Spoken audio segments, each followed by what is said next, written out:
following is a presentation of Main Street Media, your source for news, sports, and information on Main Street in Middle Tennessee.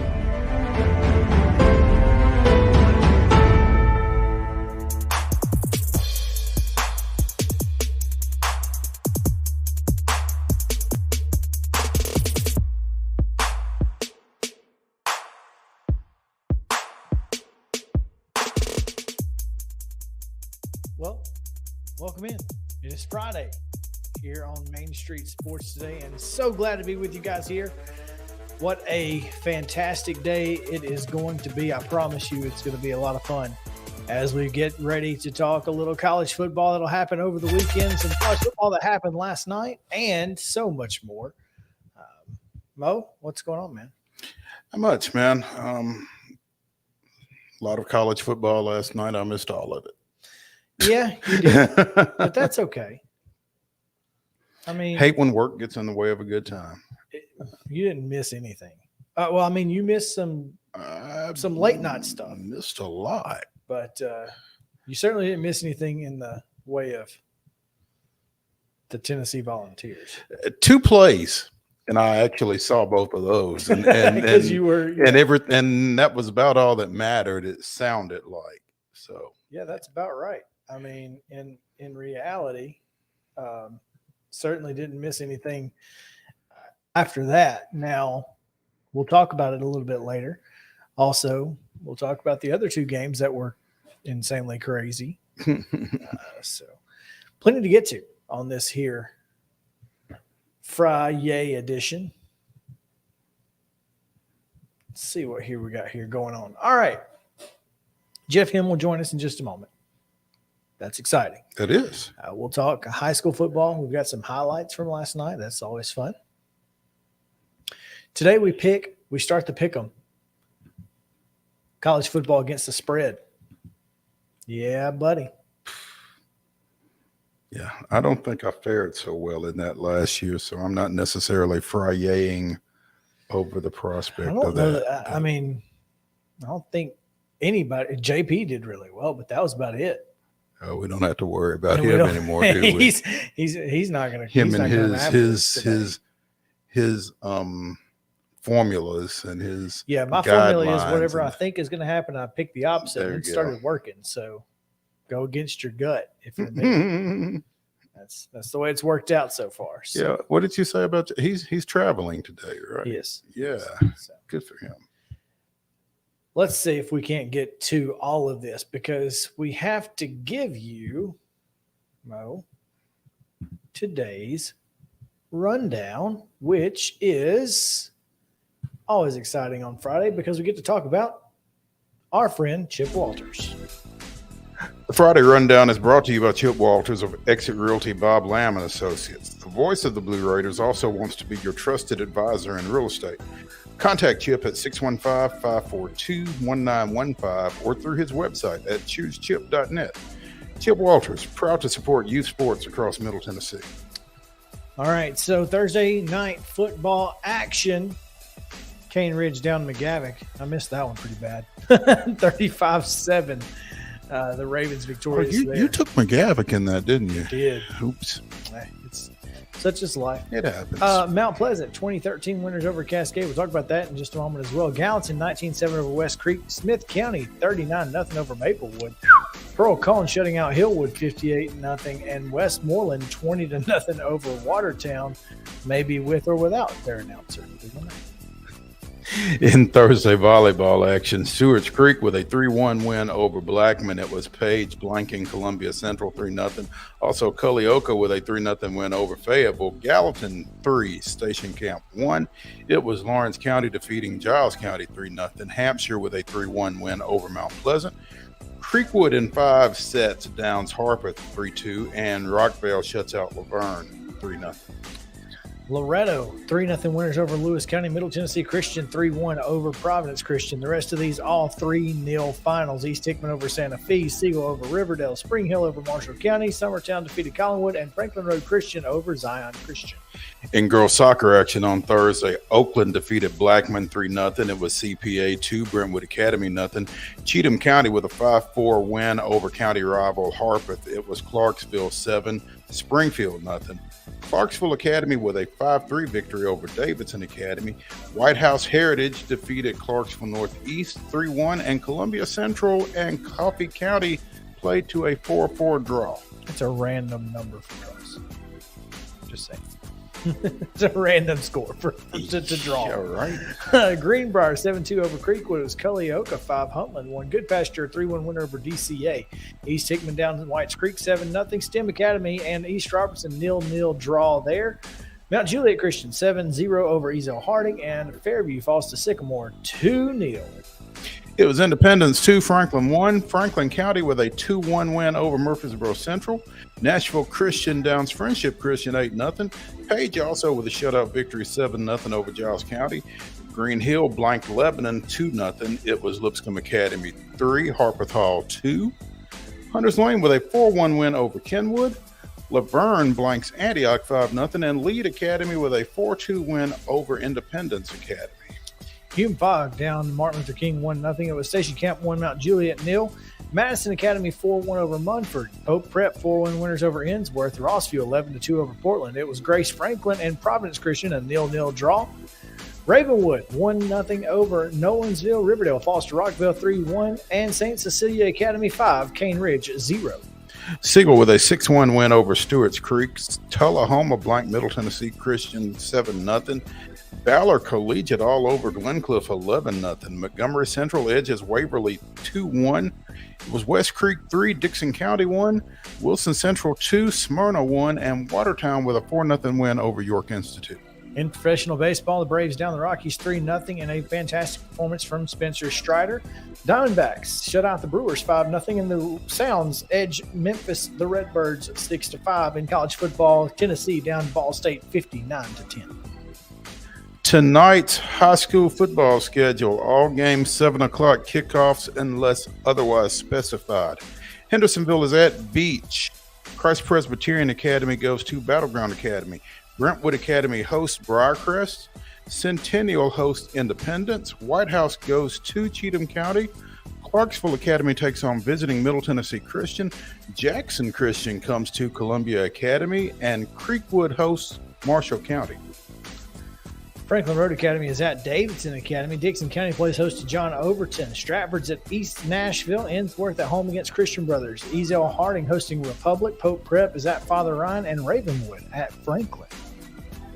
Columbia Central travels to Franklin County. White House Heritage goes to Franklin Simpson of Kentucky.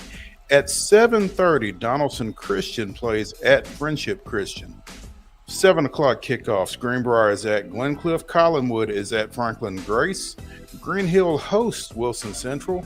Harpeth hosts Whites Creek. Red Boiling Springs goes to Joe Burns, and Henry County is at Kenwood. Antioch at Laverne. Lebanon at home against Cookeville.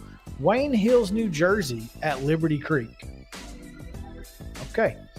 Lincoln County hosting Nolensville. Good Pastures at Lipscomb Academy. Loretto playing host to Forest. That's going to be a big one. MBA's at McCauley, also another huge game. Lawrence County going to Montgomery Central, and Eagleville's at Moore County. Mount Juliet hosts Hunters Lane. Oakland hosts Stewart's Creek. Portland hosts Clarksville Northwest. Summertown travels to Richland. Blackman is at Riverdale. This is still the rundown. Siegel is at Rockvale. Clarksville goes to Rossview, and Smyrna hosts Hillsborough. Clarksville Northeast is at Springfield. Page at Spring Hill. Clarksville Northeast at Springfield. Page at Spring Hill. Just to make sure I got that right. White County's at Station Camp. Stewart County playing host to Fairview. Always a big game there in that region. Brentwood's at Summit. Trousdale County hosting East Robertson. Waverly at home against Sycamore. Mount Juliet Christian goes to Webster. In volleyball action this evening, Brentwood Academy hosts Incarnate Word out of Missouri. Well, I don't know if they host or not. This looks like it might be a tournament. Probably a tournament. But Incarnate Word of Missouri and Brentwood Academy play at 5 o'clock after Brentwood Academy plays Collierville at 4. In girls soccer action this evening, Merrill Hyde hosts White House. Saturday morning girls soccer at 9 o'clock a.m. Clarksville is at Marshall County, Kentucky. At 1 p.m., Clarksville is at Davies County, Kentucky. And at 11:30 a.m., Clarksville Northeast meets McCracken County of Kentucky. Yeah, I'm sorry. Clarksville Northwest meets McCracken County of Kentucky. This looks like it's some sort of a tournament as well. Yeah. Pro baseball weekend series: Rockies at Reds, Marlins at Braves, Cubs at Cardinals, Brewers at the Diamondbacks, and Memphis will be at the Sounds for the rest of the weekend.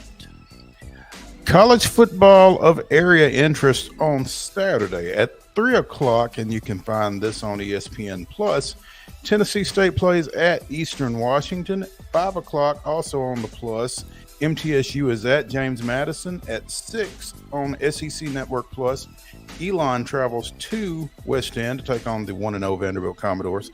Also at 6 on ESPN Plus, Austin Peay hosts Presbyterian. And that is your rundown.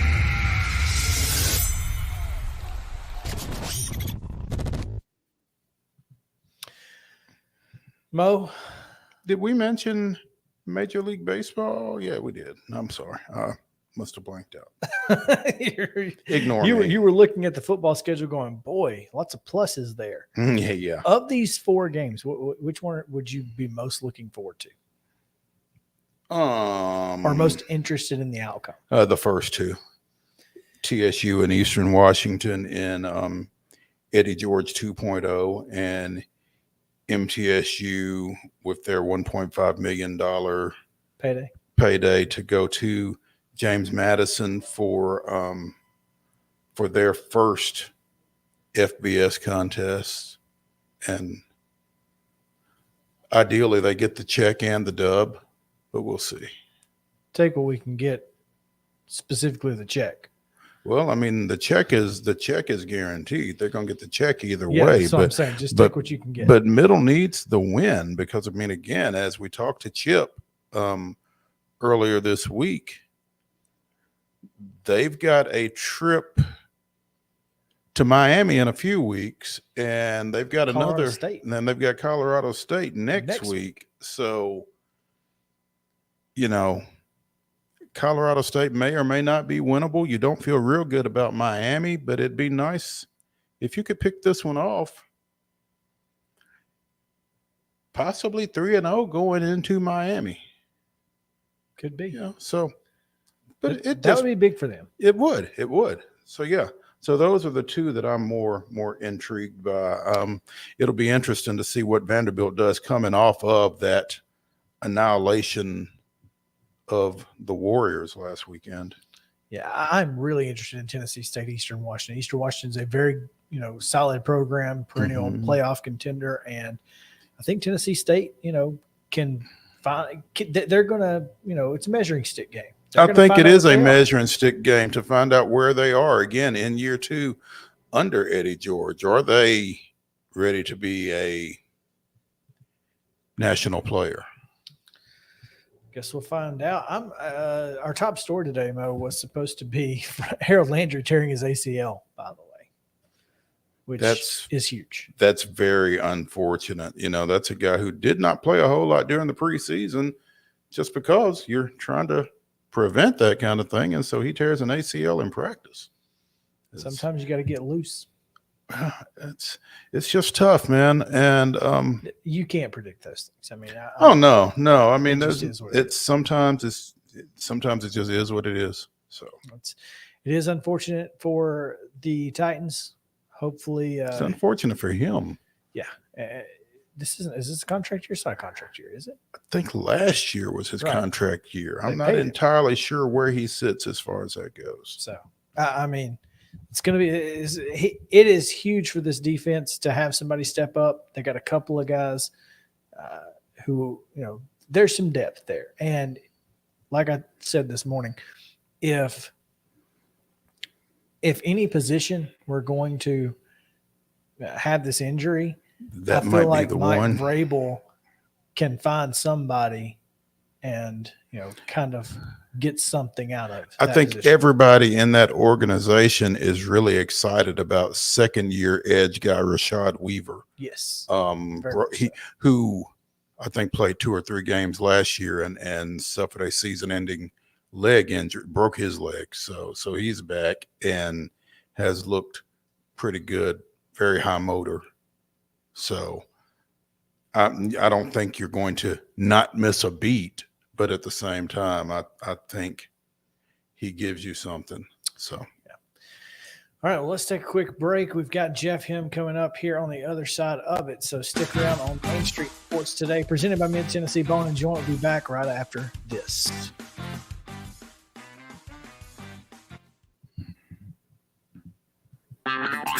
This is Chris Yao with Main Street Sports Today. Every show, Mo Patton and I welcome friends from all across the sports landscape, from high school coaches and reporters to national, college, and pro sports personalities. You never know who might stop by for a chat. AP Tennessee Sports Editor, 3-time Tennessee Sports Writer of the Year 2020 TSWA Hall of Famer. She covers the Titans, the Predators, the Grizzlies, college football, and hoops. Please make welcome Teresa Walker. Former University of Tennessee, former Team USA Olympian, ex-Cy Young Award winner, R.A. Dickey. R.A., did I miss anything? Man, that was sweet. Yeah, I need to listen to that before I go to bed every night. That was nice. Has 5 sports Emmys. That's not bad for the other guy in Wham, Ryan McGee. The other guy in Wham married the best looking girl, Bananarama, so the other guy in Wham had a pretty good life. From preps to pros, we're taking on the sports topics you care about. Tune in across Main Street Media social platforms at 2 p.m. or on demand on your podcast distribution platform of choice.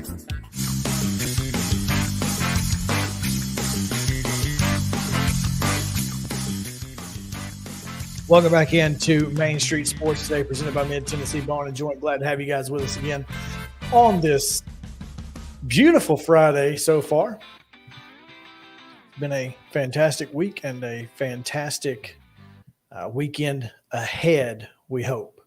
So looking forward to it. I know that not just us, Mo, we've got a lot of folks looking forward to a good weekend. And if you're looking for something to do this weekend, because Tennessee's already played and you're not too worried about anybody else potentially, well, no better way to spend a afternoon or evening than at the ballpark.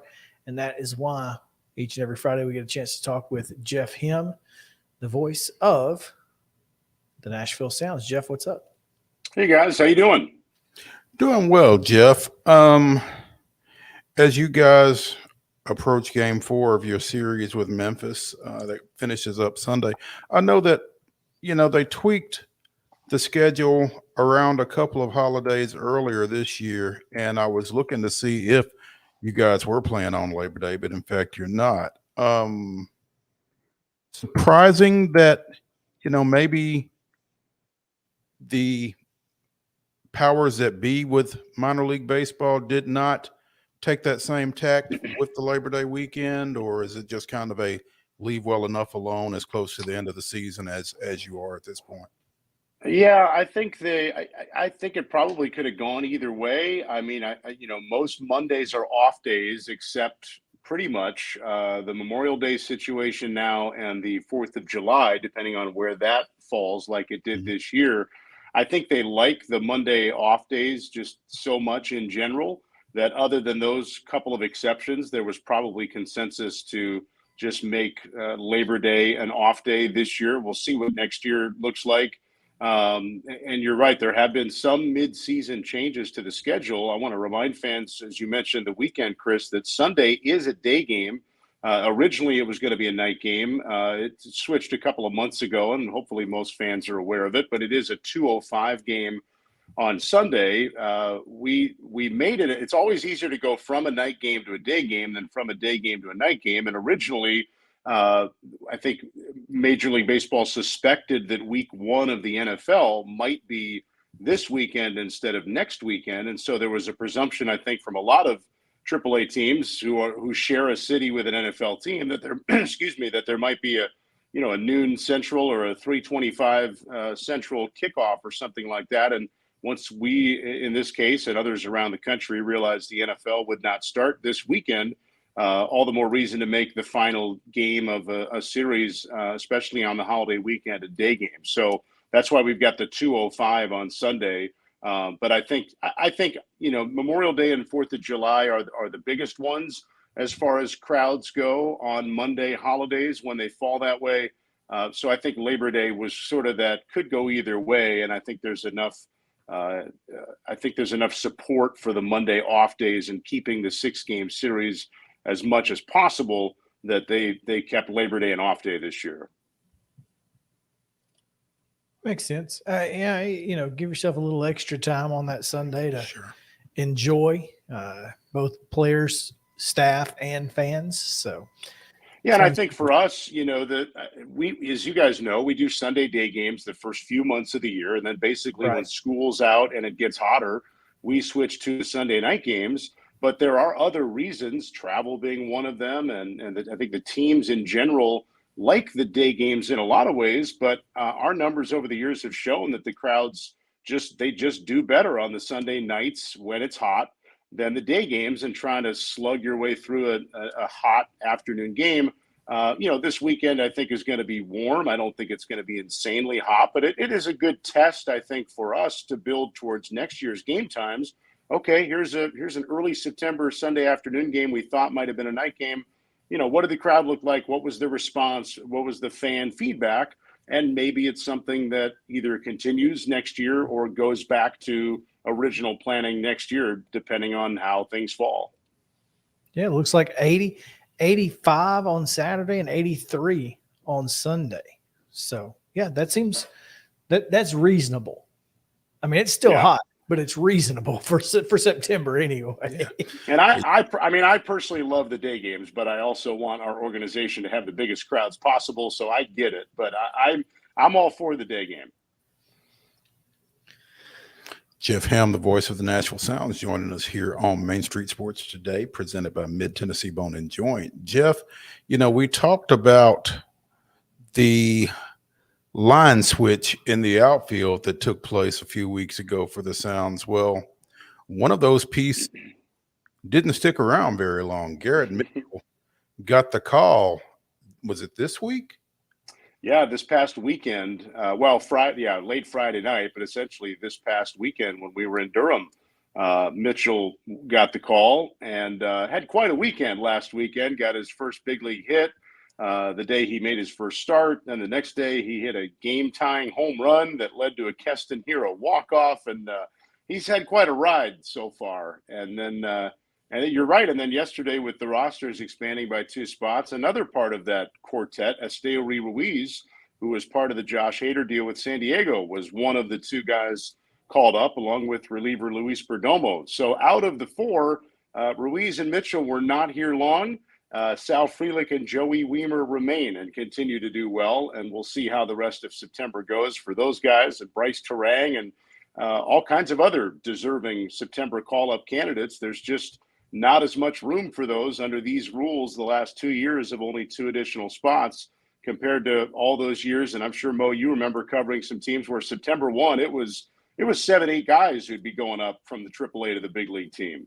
And as a result, half the team all of a sudden you didn't know, because when 7 or 8 went up, 7 or 8 came in from somewhere else as well. So and when, again, obviously the intent is not to play for International League or AAA championships, but when you've got something to play for and you're experiencing that kind of turnover, it can be a little tough. So I think this is a little bit easier for the AAA teams to manage anyway.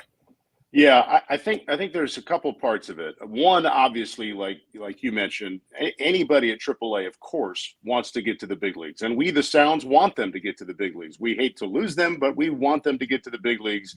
It's just the elite of the elite of the elite if you can get there. So, understandably, you want them to go. I wish there were more than just 2 allowed roster spots come September 1. I get it from some of the major league teams who don't like, if you're the Braves and let's say you're playing the Pirates or somebody at the bottom of a division, and they've called up 8 or 9 guys on September 1, you may not know those players as well. They're not really playing for anything for that particular year. Some would make the argument that for the competitive balance and the respect of a division race or a pennant race, that you should be trying to win every game you can instead of sort of quote unquote playing for the future. There's that component if you're a contending team and you don't want guys you're not as familiar with, 8 different relievers coming in for the final few innings because there's just an unlimited amount of bullpen arms available. That's the one side. The other side of that, though, is the value that guys get from being up there in September, even if they don't get to play a lot, just because of, you're rewarding them in a sense for the season that they've had at AAA, and the value that just being around that environment can bring for the next year, even if you're on a contending team. So I see it from that standpoint. I'm also probably a little bit biased because I see the AAA world so closely. You see the work that these guys put in. You want them to get any day that they can in the big leagues. And this Sounds team has so many deserving guys of at least a shot that just probably aren't all going to get one over the course of this September, just because they only have a couple of spots. So I see both sides of, do you have a limited amount, or do you not limit it anything outside of a 40-man roster? But I think because these last 2 years, the AAA schedule does go the whole month of September and not ending on Labor Day like it always used to, you're right that the guys down here at least can keep playing. And because all 30 AAA teams have a season that goes basically as long as the Major League regular season goes, they might get a shot, even if they weren't one of the 2 guys going up on September 1. They're still playing. Whereas in years past, you might have had a team on September the 20th in the big leagues calling up a AAA guy whose season ended, 18, 19 days prior, and he's been home, not playing in games. So there's value to the AAA season going later for everybody, even if you're not called up on September 1. At least you're playing another month, whether you're playing to get to the big leagues or you're going to be a minor league free agent at the end of the year. There's something to play for at AAA for everybody the final month, versus not getting a September 1 call up and also possibly just going home and hoping instead of continuing to play. Well, and then you have, of course, a trip to Las Vegas to look forward to if you are the Nashville Sounds and can continue this role or this run that they're on, as obviously AAA triple championship weekend will be taking place for, I guess, is it the last week of September, first week of October-ish? Yeah, it's the first 2. Yeah, for October 1 and October 2nd for any of the 4 AAA division winners, the 2 in our league and the 2 in the other league. And we'll see, we'll see what next year looks like. They may, I don't think we're ever going to go back to Labor Day being the season finale. Like I said, I think big league teams, they see too much value in all the AAA guys going as much of September as possible. But maybe it goes more like mid to late September, and you have, maybe a couple of 5-game series or best of 5 or best of 3 or some older format of what we used to see at AAA.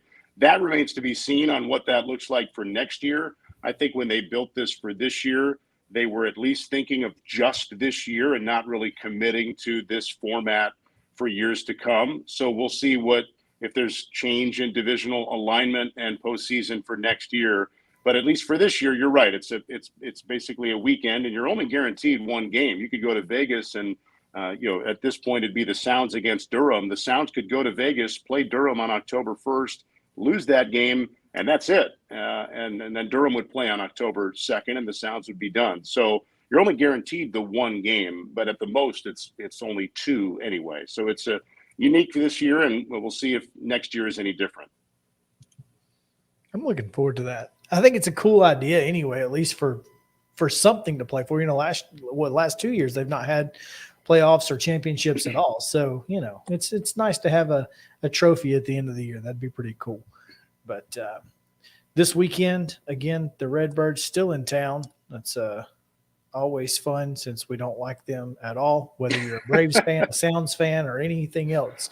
Cubs fan, you just don't like them. So there's that. Then you go on the road to Charlotte. You'll be back in Charlotte next week before coming home for Jacksonville to Louisville and then back home for a 3-game set against the Redbirds, and hopefully with a trip to Las Vegas on the line if you have not clinched it by then. So should be a fun month of September, Jeff. Yeah, we got your post-game fireworks tonight, Chris. So we'll see you in a couple hours. And high school football, man, I don't get to see fireworks anymore. So, unless, well, they actually do fireworks where I'm going tonight, so we'll see. Maybe if they score, we'll get to see that. But everyone else can enjoy the Friday night fireworks in Fox 17 Fridays. There you go. We love the combination of early football season and late baseball season. It's a good time of year. There's room for everybody. There is, in fact. Jeff, as always, we appreciate it, man. Thanks for taking time with us. See you guys. Have a great weekend. Yes, sir. All right, that's going to do it. We'll come back. We've got plenty to talk about, Mo. I mean, like a lot. So we'll get right into it. Messages on Main Street Sports Today, presented by Mid-Tennessee Bone and Joint. Stick around.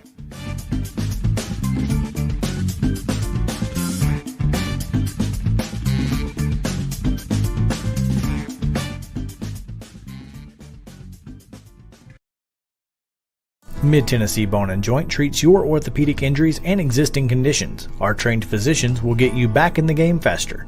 Contact us at 931-381-2663 or www.mtbj.net.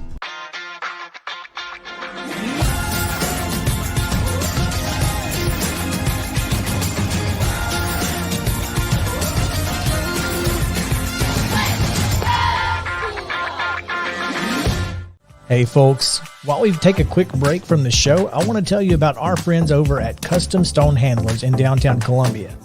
Ed Rich and his team at Custom Stone Handlers believe in leadership.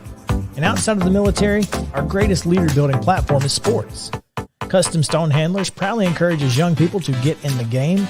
You can contact them today at 931-490-4990 or visit CustomStonehandlers.com. Jones & Lang Sporting Goods here in Columbia has been outfitting teams, officials, and anybody else from T-ball to college for 50-plus years. Be sure and check them out at 931-388-8060 or online at jonesandlang.com. Jones & Lang Sporting Goods, the look of a winner. Zion Christian Academy, ZionEagles.org or 931-388-5731. You can schedule your appointment. Go tour their campus. It is beautiful over there, and you're definitely going to want to see it. Again, it's ZionEagles.org. Give them a call, 931-388-5731, and schedule your tour today. Are you an enthusiastic sports fan? Want to have fun and get in on the action? Heck, yes, that'd be awesome. Have great attention to detail? Want to stay active? Definitely. Want to give back to the student athletes in your community? Obviously, yes. Then you'd make an excellent high school sports official.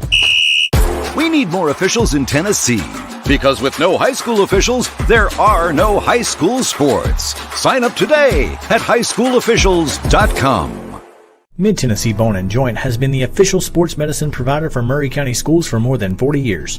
We specialize in orthopedic injuries, and our Ortho Quick walk-in service lets you bypass the ER. Visit us online at www.mtbj.net.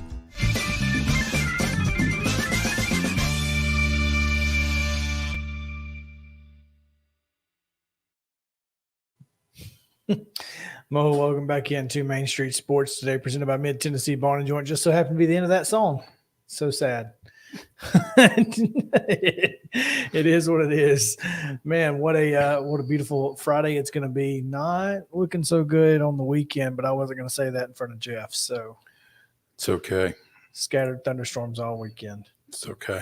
I got nowhere to be other than birthday dinner at a undetermined location for my sister, whose birthday is actually today. So happy birthday, Vanessa. Yeah. Figure out where we're going to eat.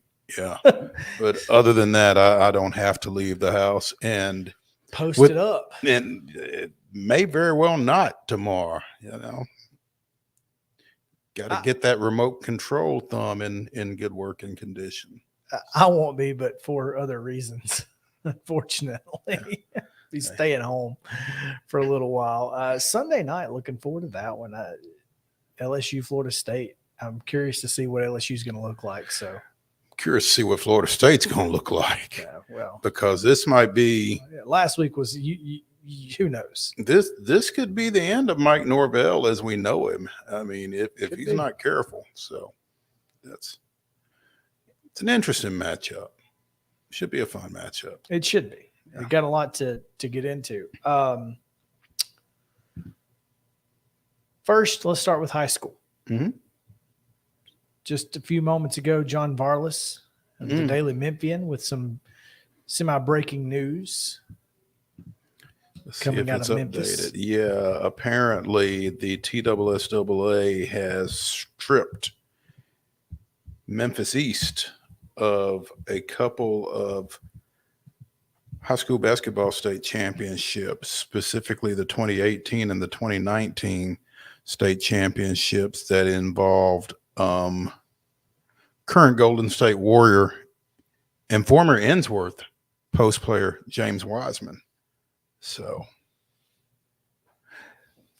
those, I guess, Class AAA state titles have been vacated, according to a tweet from John Varlas of the Daily Memphian about an hour ago. Now, does Mark Reeves go with a couple of THP guys and retrieve the gold balls? No. I think Bernard Childress comes out of retirement and goes with a couple of THP and retrieves the gold balls. I think they reactivate Bernard one last time. Just for this. Yeah. It's like, you were the executive director when this took place. You go get them. So that, I mean, do they have to return? I would assume they do. Well, Can't imagine that you would get to keep them. I can't think you get to keep trophies that you can't claim. I mean, Reggie Bush and others had Heisman trophies at the house. Well, so I don't know. I'm curious as to how that works. I'm not sure exactly how it works, and it's a heck of a question. I want to know now. That's the next question. Well, the good thing is, I think we can find out. Oh yeah, I mean, we know some people, so yeah, we need to find that out because I'm just curious as to how that all goes down. Yeah. So you guess here's a self-addressed stamped box. Just yeah. Now, I don't think it's going to work like that. But you're going to have to come get them. Yeah, come and take it. Yeah, that's exactly what they're thinking. Yeah, come on, bring it. Anyway, couple of games last night. Mo, we'll stay in high school for just a minute as you got a chance to go out to Cascade and boy, halftime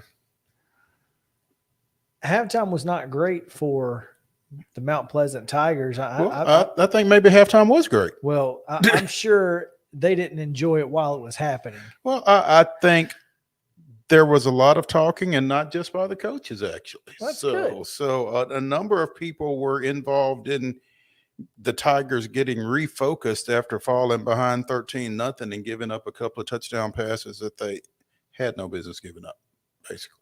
So they got some things straightened out. They got their quarterback straightened out, who had really struggled through the first half. And yeah, can we just watch this? Just absolutely trucking. Oh, it's one more time. Just one more time. Just trucking the linebacker. Just one more time. Huh? I mean, just an absolute. It just lowered his shoulder and burst into the end zone. A little jawing there, but a lot of jawing. There's probably some jawing all night. And then Nick Brown here to Darian Meza. This one was 60. That one plus? Was 57. Gotcha.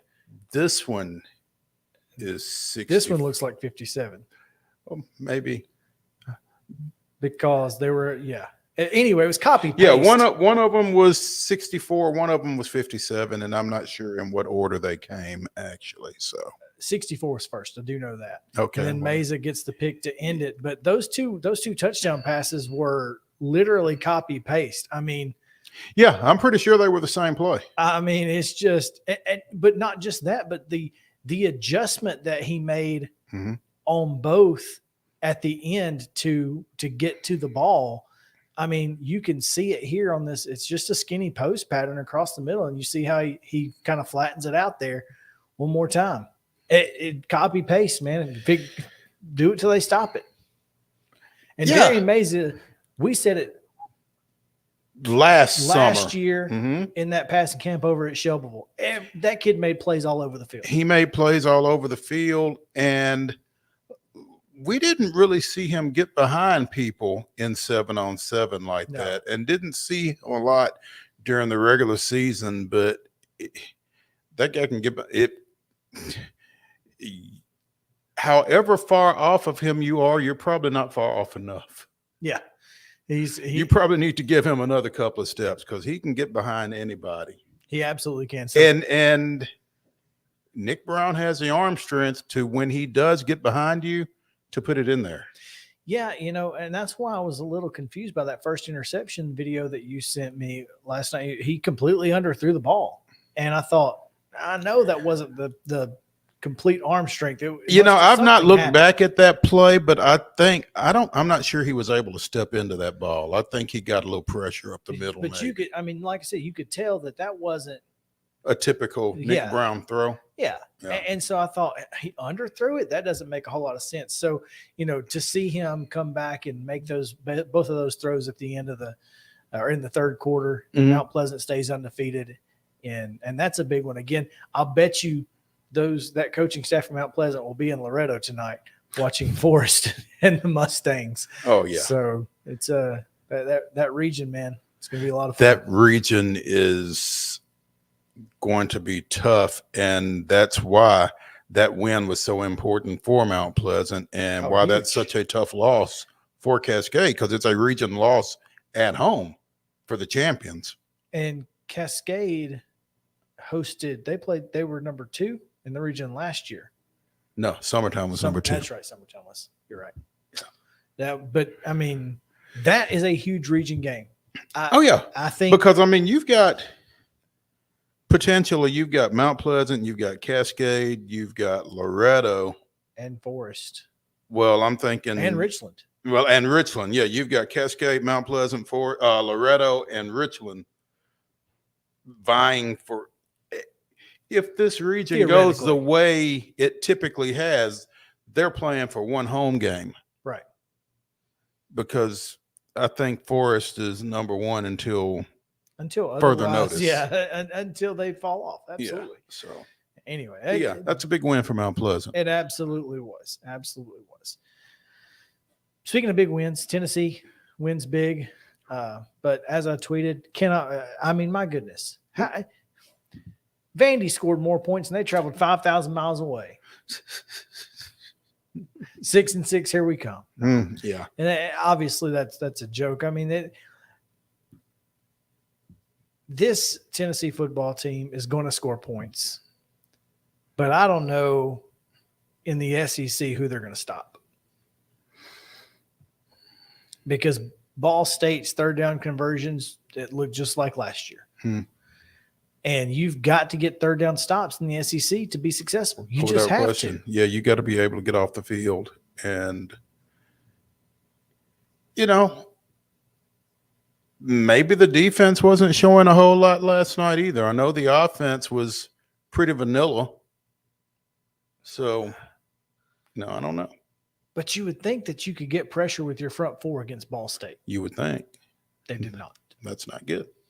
So that's why I'm a little, just like we talked about yesterday, I'm worried because I don't know what this defense has, and I don't think they showed me anything last night that just makes me think they're going to be okay. They're going to be okay because, look, the defensive secondary isn't great, but if you get any pressure at all on the quarterback, they can be manageable.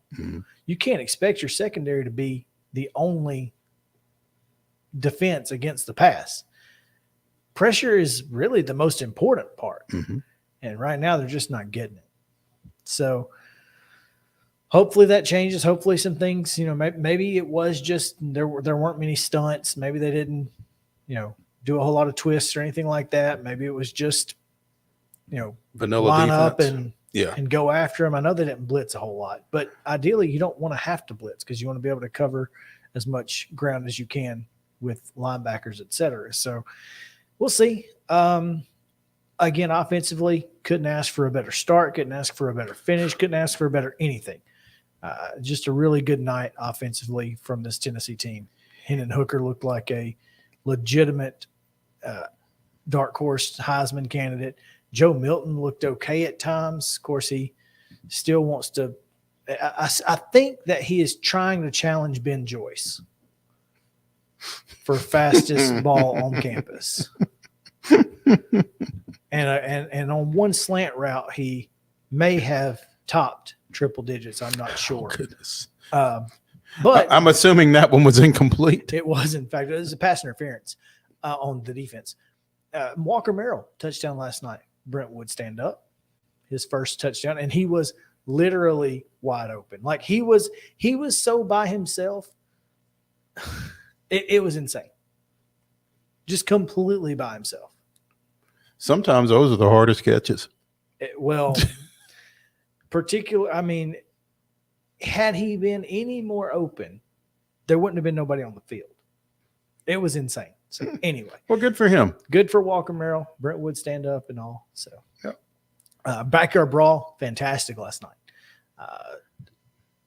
Pitt won that one by a touchdown. Is that right? Pick six. It was 31-31. JT Daniels throws a pick six to give Pitt a 38-31 lead, and then comes back, makes a couple of really good throws. A targeting penalty was overturned that, put it this way, Kid absolutely did not intend to do anything. It was just where their bodies were. But he absolutely made forcible contact to the head or neck area, and they overturned it. I mean, how do you – I don't think you can factor intent into that rule. I think you should. I think there should be but when you do, then you are creating a gray area that makes that rule worse. I think if you're going to have the rule, you got to call it by the rule regardless of intent. I understand. I think the rule is bad. No, I'm saying I think they should add an intent rule such as launching. That should be what gets you thrown out of the game. Well, that's what I'm saying. But this was not that. It was essentially the kid caught the ball coming across the middle, and he turned because he was getting tackled, and the kid was coming to him, was 2 steps away when he turned and went down, and his arms hit him in the head. And when you drop your level like that, then the defensive player can't do anything. Can't do anything in that short a period of time. Right. What I'm saying to you is the way the rule is written. I don't disagree that they should have called it. It should have been targeting. I'm just saying that the rule should have two levels. Flagrant 1, flagrant 2, etc. Or flagrant and incidental. Whatever. Yeah. Either way, but they don't. I just think that when you start giving the officials an opportunity to interpret intent or lack thereof, then it becomes more subjective. It's already pretty subjective, and every one of them's replayed. So I think there is an ability for the officials. Again, I think launching should absolutely be an ejection. But that's it. I don't think, if you just – It's been a bad rule pretty much from the time it was introduced. They just didn't get it right. Nope. And they've not tried to fix it, which is the worst part. Right. So anyway, on that drive, got a targeting call. It's overturned. Doesn't matter. They still get a first down, whatever. 4th down comes. Daniels heaves it to about the 5-yard line, and a guy makes an absolutely just dynamite effort. Rule to catch on the field. Pretty obvious he didn't catch it on replay. They call it incomplete, and Pitt fans go nuts. But it was a physical contest. It was everything you want from a rivalry, and it was everything you wanted to see if you're a Tennessee fan. It was just brutal I can tell you who's not very happy right now. Who's that? Adam Jones. No, Pac-Man's not happy. Pac-Man is not happy. No. But I'll tell you, it was a really good football game. I enjoyed it. Hopefully it won't be another 11 years. Hopefully it won't be another 11 years. And then in the nightcap that I watched, I did not watch Arizona State. In Northern Arizona? Northern Arizona. You didn't? No, it was 3-0 at the end of the first quarter. 3-0. Now, by the time Purdue and Penn State were over, it was 31-3, and I was like, okay, good. I don't have to watch this now because I was going to have to if it was close. But Purdue, Penn State, Sean Clifford throws a pick six that turns into the puke six. I know you've seen that on No, Twitter. I've not. Well, don't. Yeah. I was very – look, I saw it happen, and I tweeted, this guy just tweeted on that or puked on national TV, and like that was it. And then everyone with the video. And I'm like, come on, Why? we don't need to see that. I have no and it desire was to see everybody. I mean, my entire timeline was just puke, puke, puke, puke. Well, puke. I'm glad I missed that. And so I'm like, hey, can we stop now? And then Action 24/7 betting website said Purdue bettors right now. And I thought, okay, that's a good use of it. I'll allow that one because Purdue had the game won, and Clifford drives down with about 2 minutes to go. It executes a flawless 2-minute drive. Didn't even have to use a timeout on the drive. Throws a touchdown pass. They win the game 35-31. Our ATS statements last night didn't go so well because one of them did. We wanted to stay away from that 35.5. We thought that was too much, and UT obliterated that number. Yes, by the first half. We wanted to take La Tech and plus 19? Plus 19.5. And Missouri obliterated that. Well, the over 51 hit pretty quick in West Virginia Pitt. So Yeah. So I knew that was going to happen. That's all I had, though. mm-hmm. Yeah. And then finally, you got some news here from the Associated Press, it appears. According to Ralph D. Russo from earlier in this hour, the university presidents who oversee the college football playoff voted Friday to expand the postseason model for determining a national champion from 4 to 12 teams no later than the 2026 season. A person familiar with the decision told the AP that the presidents would like to have the new format in place as soon as the 2024 season. Person spoke on condition of anonymity because an official announcement was still forthcoming. So 12. Just like we planned it. A dozen. Thanks, Bill. Yeah, there you go. There you go. I'm sure Bill said, hey, there's these two guys in Tennessee who are on a sports talk show. And when I talked to them, he said that the 12, they said 12 was perfect. So I think we should just go with that. And they said, well, if they think so, clearly it's a good idea. That's exactly what they said. Yeah. I don't remember their names, but they were right on it. He might. he might. He seemed to have a pretty good time. He's one of those guys, and he did have a good time on our show. We had him and Sankey on different levels than anybody else, I think. but yeah, there was Bill Hancock was a lot of fun on our show, and if you missed that, go back and watch it. It's available. But he was pretty fired up about 12. And 12 just makes sense. Mm-hmm. 12 is the right number. We've said it on this show 100 times. 12 is it. So glad to see that 12 is the answer. So, Mo, why don't we talk a little Braves? What do you think? I'm going to get to that.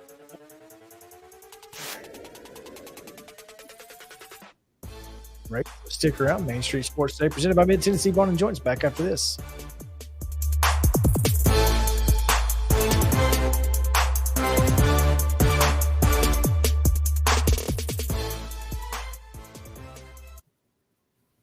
Mid-Tennessee Bone & Joint treats your orthopedic injuries and existing conditions. Our trained physicians will get you back in the game faster. Contact us at 931-381-2663 or www.mtbj.net.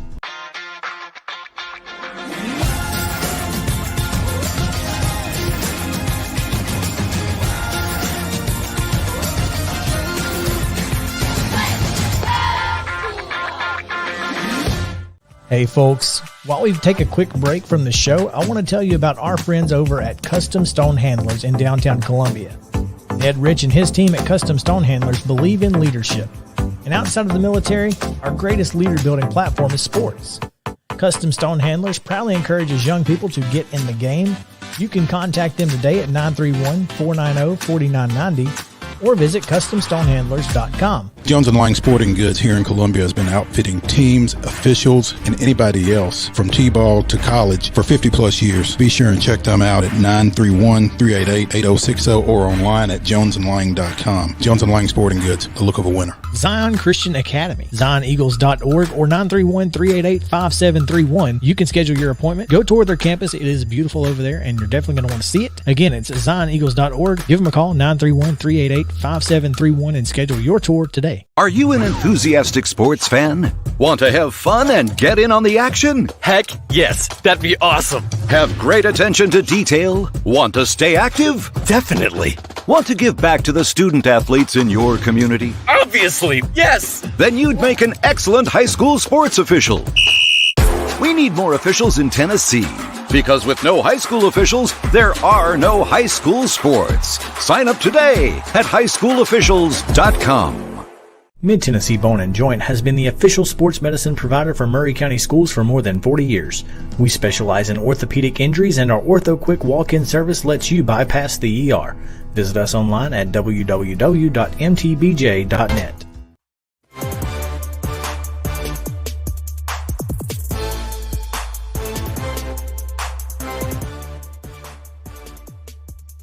Welcome back in Main Street Sports today, presented by Mid-Tennessee Bone & Joint. Chris Yao, Mo Patton on this Friday edition, and we got about a half hour left. It's going to be a lot of fun. We've got college football pick'em coming your way here in just a few moments, so stick around for that. Mo, an absolute masterful performance last night from Spencer Strider and Kenley Jansen, who threw just 8 pitches, 6 for strikes, and earned the save. I bet that was a quick ball game last night because, one, the Braves struck out 13 times. The Rockies struck out 6 times, and there was only 1 walk issued in the entire ball game. I'm trying to find time of game. If you've got the box up, you should be able to find it. I do have the box up, but I don't see that anywhere. 2:23. That's quick. I've seen it quicker, but not very often. No. Well, it takes a little time to strike out 16 people, though. Yeah, there's that. Yeah, or 29 in among 2 teams. Well, it's almost like Spencer Strider said, "Hey, I'm still here." As y'all continue to talk about this rookie of the year stuff. And because Michael Harris is sitting there with 14 home runs now? On the year, Michael Harris has hit 14 home runs and driven in 46 RBIs, hitting just a hair under 300 in 80 something games.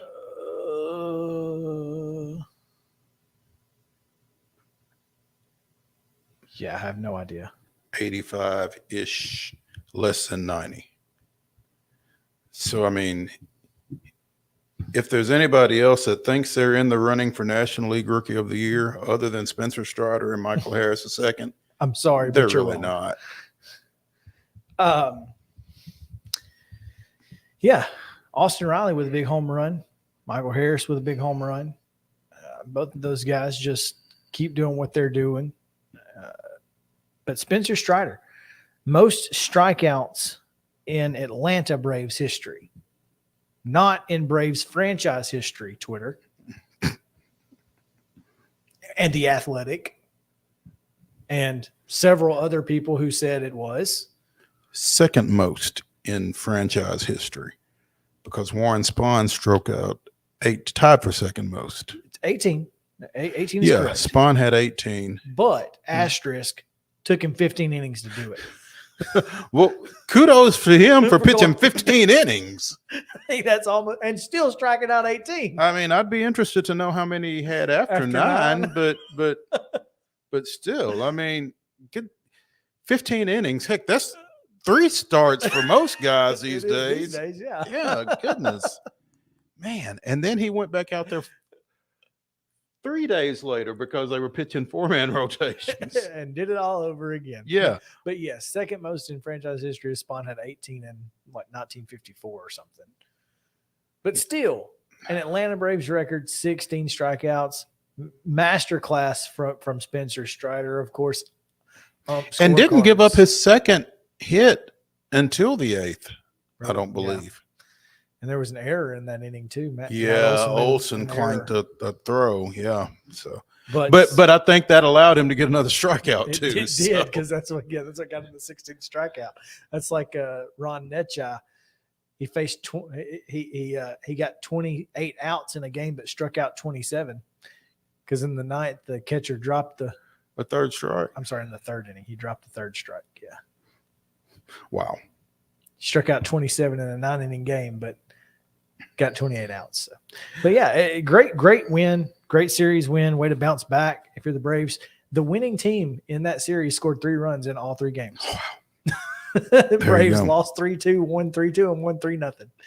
So there you go. You know, I know we need to talk about a little bit about Braves Marlins this weekend, and especially tonight. And we need to get today in Braves history, but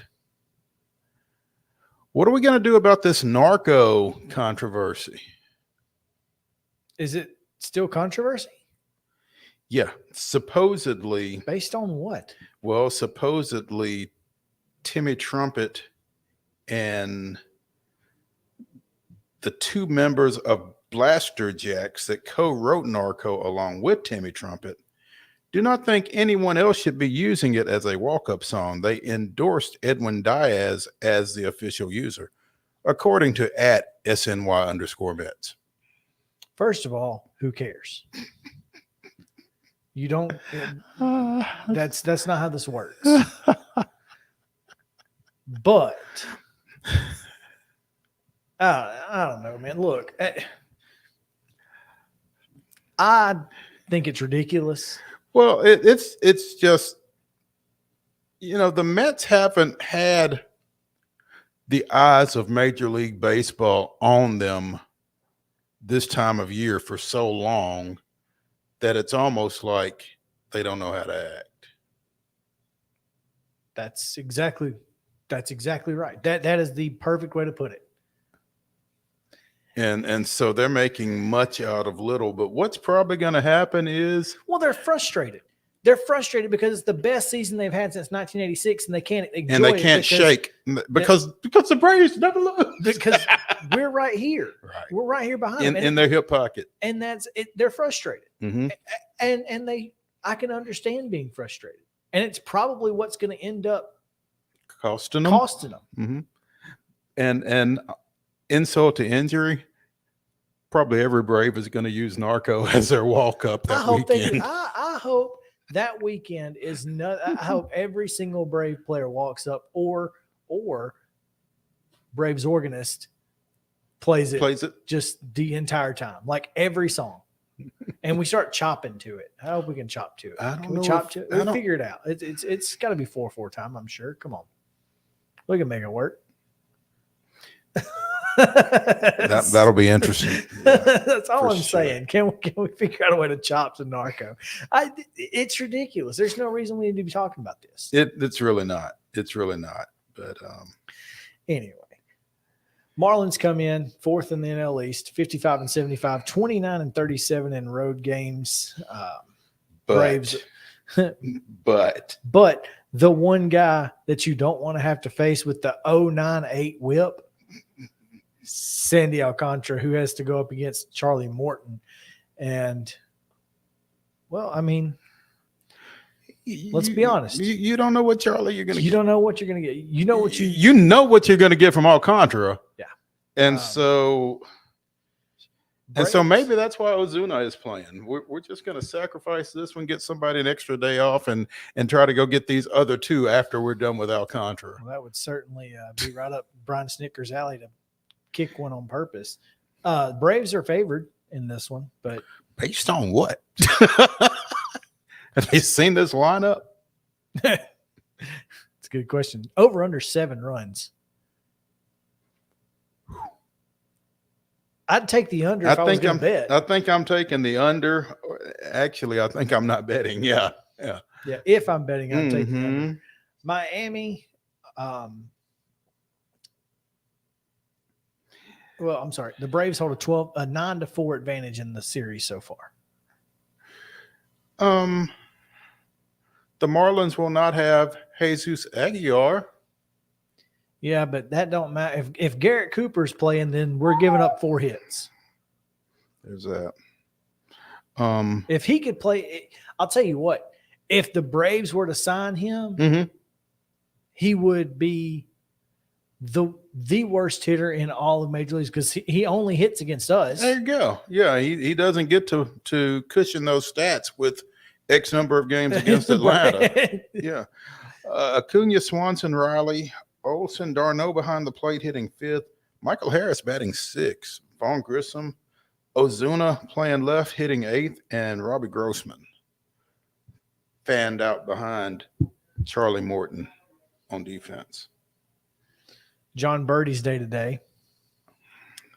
He's another guy that gives the Braves problems. Jorge Soler's on the IL still with a back. Hate that for him, but glad we don't have to face him.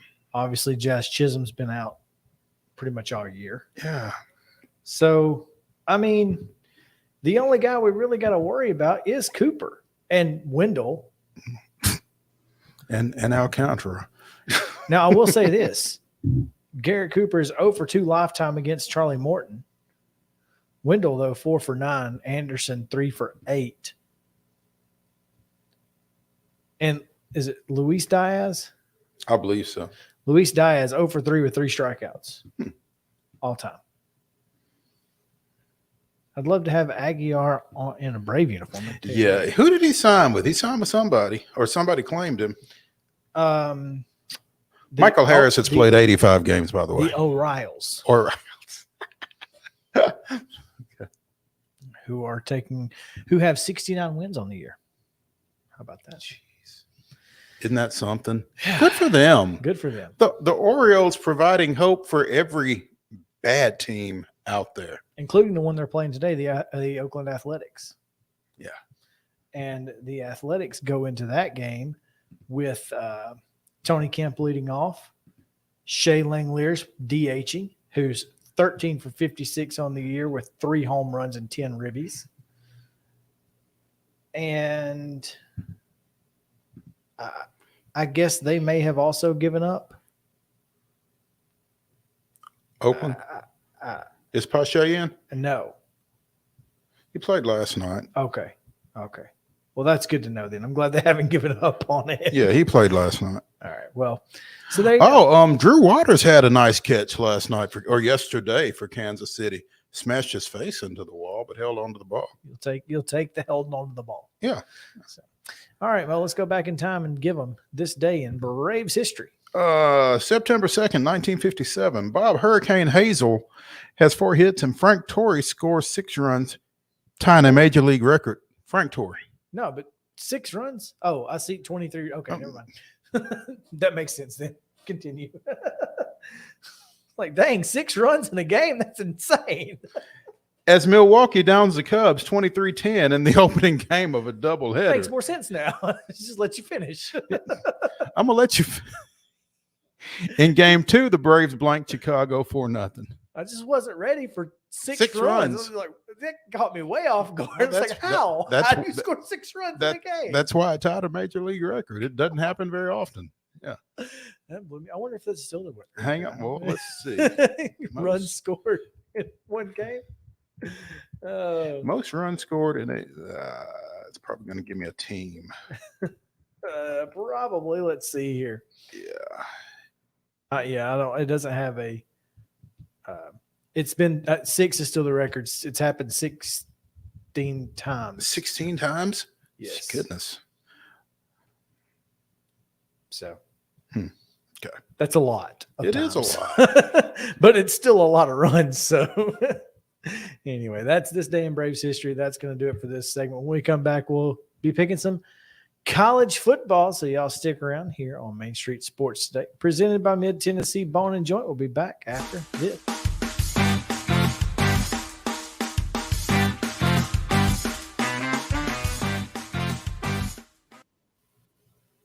This is attorney Bart Durham, and this is me. I'm Aaliyah. Keeping in good physical condition is really important to me. But when I had a wreck with a tractor-trailer truck that hurt my legs so bad I couldn't work for almost a year, I knew I needed a lawyer that understood tractor-trailer cases. So I called Bart. Bart gets millions of dollars for his clients every year. At Bart Durham Injury Law, we've handled hundreds of tractor-trailer cases. My dad and I want to help. Give us a call at 615-242-9000. Then a 30-8 win. 1883. Was that even live ball? Yeah, no.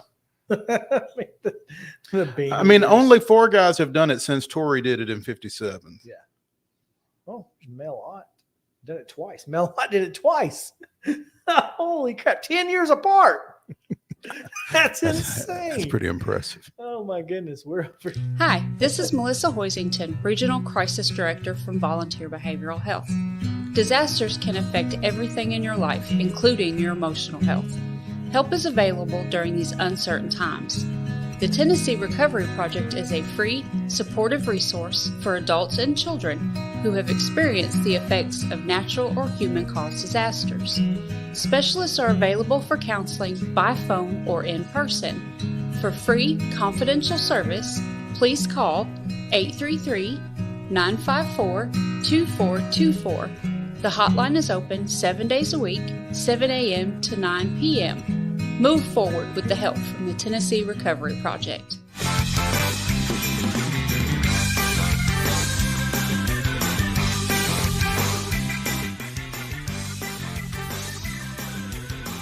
All right, here we go. It is time for a little college football pick'em. But first, Mel Ott has scored 6 runs in a game twice.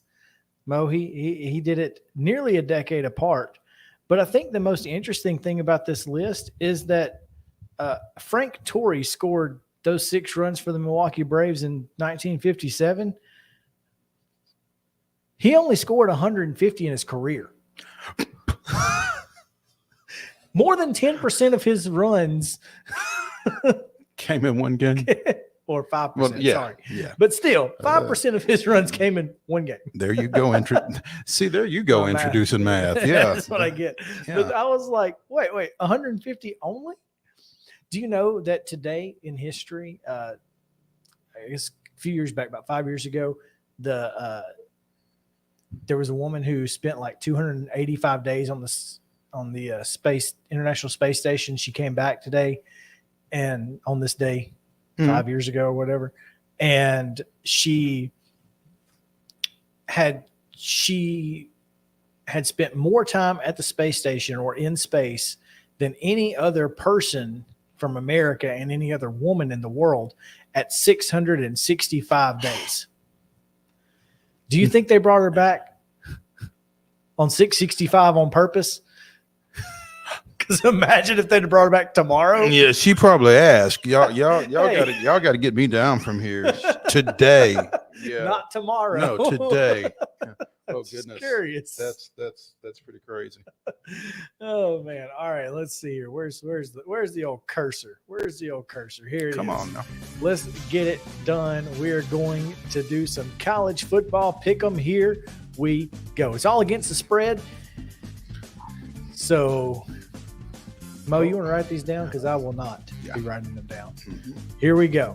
Game number 1, 11 a.m. ABC, Colorado State at Michigan, a 27.5 point favorite. I'm going to take the Wolverines to cover. I mean, basically that's 4 touchdowns, and against Colorado State, I think that's doable. It should be doable for the Wolverines. I'm with you. I think 4 touchdowns really doesn't feel like it should be that difficult. So I'm with you there. I got Michigan as well in game number 2. ABC 2:30, Georgia, 17.5. Now it's a de facto home game. It's in Atlanta, but it's not between the hedges. Yeah, it's not. It's at Sanford Stadium, but it's. I mean, Oregon doesn't have to go to Athens. That's the only thing that keeps it from being a home game. But, yeah.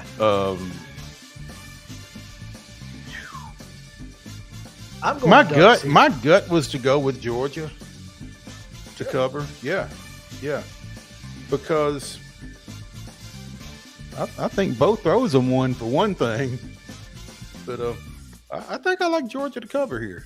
I got the Ducks here. Dan Lanning is going to know what to do. If anybody, knowing is half the battle. Well, and I mean, Oregon's got some. They got some cats. Mm-hmm. I think Oregon covers this one. 17.5 is just too much for me. That's a lot. And that hook is what really gets me. UTEP at Oklahoma, 32.5 point favorites, 2:30 on Fox. That's a tough one because it's UTEP. It's not UTSA. It's UTEP. 32.5 though. First game with Venables. First game with Dylan Gabriel. I like UTEP to cover here. 32.5 is a lot of points. 32.5 is a lot of points. We said that about Oklahoma a lot early last year. A lot. Mm-hmm. I think you talked me into it, actually. Yeah, I think I'm going to go to UTEP too. I mean, I was thinking 35 is easy. They'll cover that. They'll cover 35. That was my thought. But now I'm not so sure. So you got me. So now you got a scapegoat when it doesn't go that way, right? That's gonna be tough. We'll see. BYU at South Florida. South Florida 12.5 point home dogs. 3 p.m. on ESPNU. To the Stormin' Mormons. What was the basketball player that was nicknamed that? The Stormin' Mormon. Probably Sean. Was it Sean Bradley? It was Sean Bradley. That's it. Because I saw it the other day. That's why. Yeah. Well, I mean, that's the only basketball player from BYU I remember. So there you go. Well, that was it. Yeah. As JP would remind me, I've often said I like home dogs, but I'm just not sure how good South Florida is. I'm going to take BYU to cover here. Yeah, I got BYU too. BYU's just too good right now. They're a good program. South Florida is not. Who's the coach? I was literally just about to Google that when you seriously, like, I was putting my hands here to type that question in.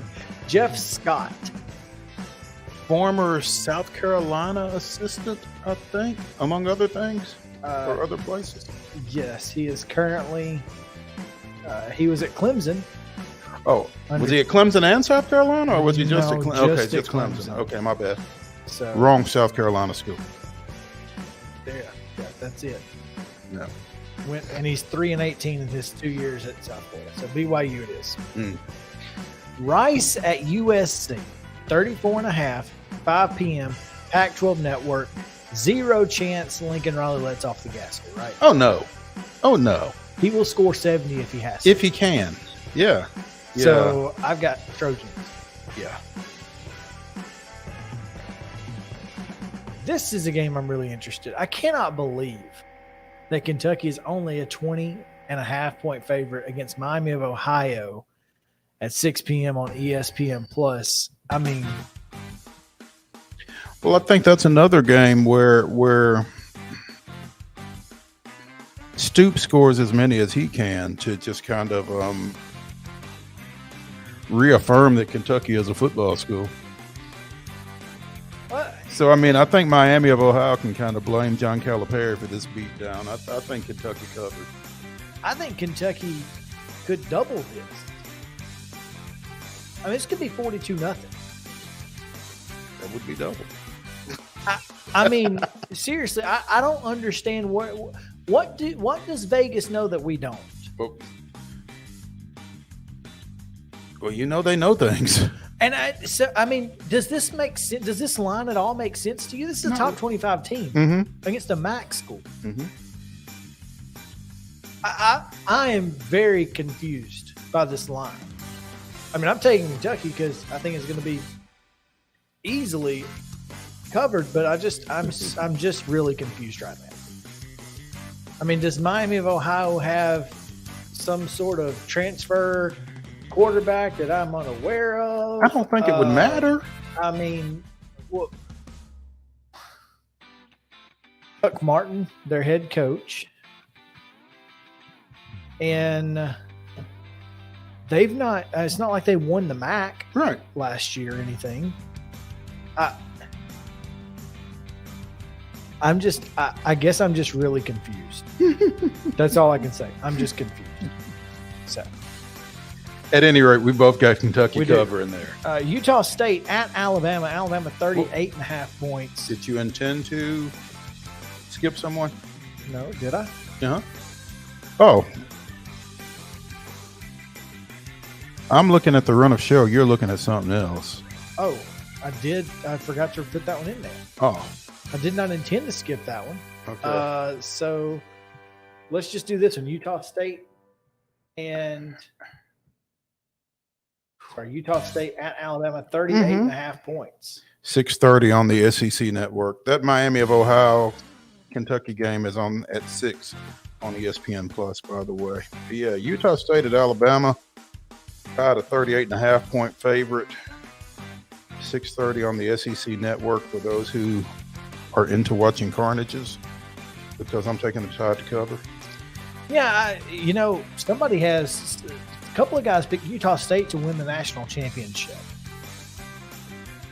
Well, if you can win a national championship and get obliterated by Alabama in the opener, then okay. Well, this is the game that they're pointing to as to why they think Utah State can win the national championship. What, they think Utah State's going to beat Alabama? They think Utah State is going to beat Alabama. Who are those two guys? There is a story.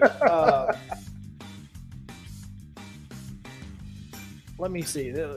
All right. So here's the story. Two random guys in New Jersey bet $2,000 on what's in New Jersey. What do they know about college football? Utah State to win the national championship. Was this before or after they looked at Utah State's schedule? After, because again, this is a Salt Lake Tribune article. Robert Duran, and who was a New Jersey restaurateur, was partying at a wedding on a Saturday in April with several former Michigan football players, some of whom had transferred to Utah State. As the night continued and alcohol flowed freely, the Wolverines turned to Aggies. Insiders gave him the skinny. The Aggies surprised everyone last year with their 11-3 season and win in the LA Bowl. Xavier Williams had transferred from Alabama. The former Michigan players were hungry. Utah State has several returners on their roster. So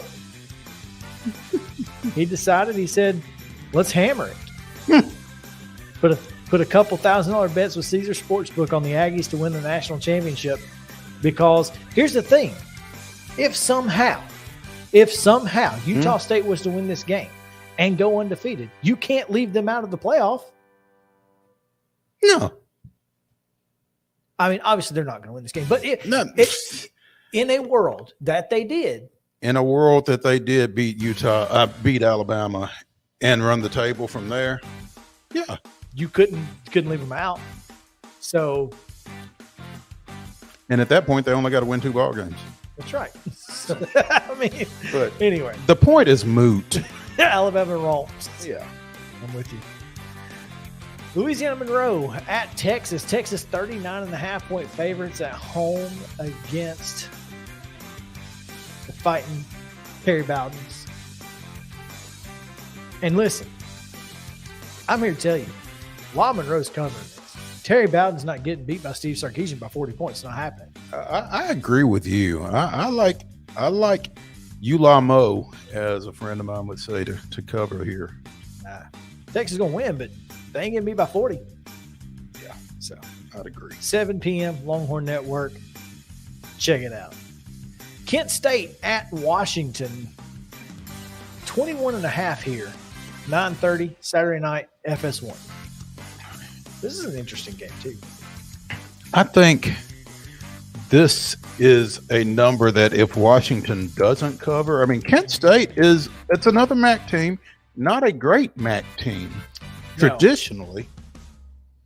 And you're talking 3 touchdowns plus the hook. If Washington doesn't cover this, I don't think it's a good sign for them at all. But Washington hasn't been great.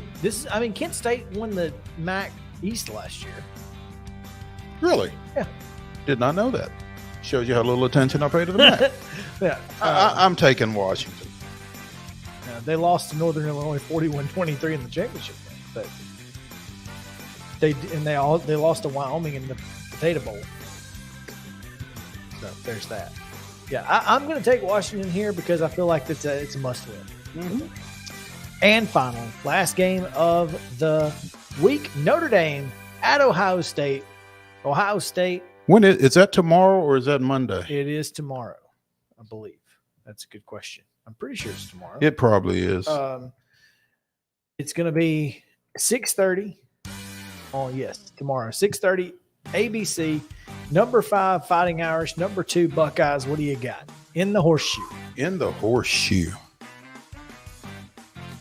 For this matchup, I think 14.5 is a lot. It's the new coach at Notre Dame is Marcus Freeman? Yes.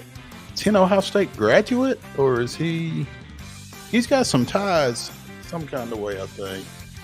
He is a Dayton, Ohio native and an Ohio State alum. Played wide receiver for them? Not sure. I like Notre Dame to cover. Much of it. I don't care for either of these teams.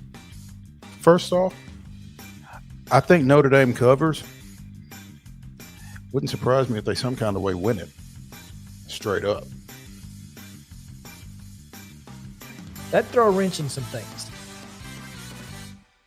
I think Notre Dame's perennially overrated. There's that. And despite what people might tell you, Barrett Sallee was like, I think they're underrated every year. They end up in the top 10 at the end of the year. I'm like, yeah, but all of their big time opponents haven't been very good for the last decade. Mm-hmm. And then they get boat raced by somebody in the playoffs. Yep. I'm going to take Notre Dame to cover. I think it's a 2-touchdown game. I think the hook is what gets you here. Mm-hmm. But I've got Notre Dame to cover. Okay. So, all right. 6:30 kick on ABC tomorrow. That's it. All right. And should we run back through these real quick? Yeah, go back through them one more time. Okay. Let's see. Colorado State at Michigan. The Wolverines are a 27.5-point favorite, and we both took Michigan to cover that. Oregon versus Georgia at Mercedes-Benz Stadium in Atlanta. The defending national champions, a 17.5-point favorite. I've got Georgia. Chris has got Oregon. That's the only one that we differ on, actually. UTEP at Oklahoma. The Sooners, minus 32.5. We both got UTEP to cover that. BYU at South Florida. The Bulls are a 12.5-point underdog at home. And we've got too bad for them. Yeah, we both got BYU covering there. USC at home against Rice. The Trojans, 34.5-point favorites. And we've both got Lincoln Riley and crew there. Miami of Ohio at Kentucky. The Wildcats favored by 20.5. They cover that and then some. Utah State at Alabama. The Tide, 38.5-point favorite. Oh, yeah. Easily. Louisiana Monroe is a 39.5-point underdog at Texas. We've got ULM covering there. Kent State at Washington. The Huskies are favored by 21.5. And we both got Washington covering at home. And Notre Dame at Ohio State. Again, that's a 6:30 kickoff tomorrow on ABC. The homestanding Buckeyes favored by 14.5. We both got Notre Dame covering. That's it, though. Okay. That's going to do it for today's show. The week is over. High school football tonight. Catch coverage. MainStreetMurray.com, MainStreetPreps.com from across the mid-state. We've got Friday Night Live coming up at 6:30. You've got George Plaster at 4 o'clock. Plenty of coverage throughout the weekend. Tennessee Tech plays tonight Against Kansas. So if you're if you're not watching high school football, check out the Golden Eagles, I guess. So big weekend ahead. We'll be back next week after Labor Day on Reaction Tuesday with Top 5 Tuesday, and we'll figure that out. Oh, goodness. We got a lot to get to. So Action-packed on Tuesday. We'll be rested up for it, though. We'll be rested up, absolutely. This has been Main Street Sports Today, and I'm Chris Yao. No Patton. Ladies and gentlemen, the weekend